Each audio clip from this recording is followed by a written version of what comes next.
อดฮันแอนนาเนาะสถานที่เป็นตั้งอยู่บ้านทาพนันไซอยู่รักซีเข้ามาทาง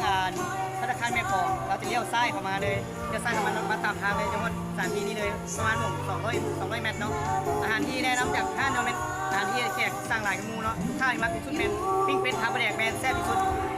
ดในนครหลวงเขาเป็นท่านเป็นเป็ดแอนนาเลยเนาะเป็นคนป้าเลยเนาะท่านแอนนาเขาจะตั้งนี่เลยแล้วจะมีอาหารแนะนำจะมีปิ้งเป็ด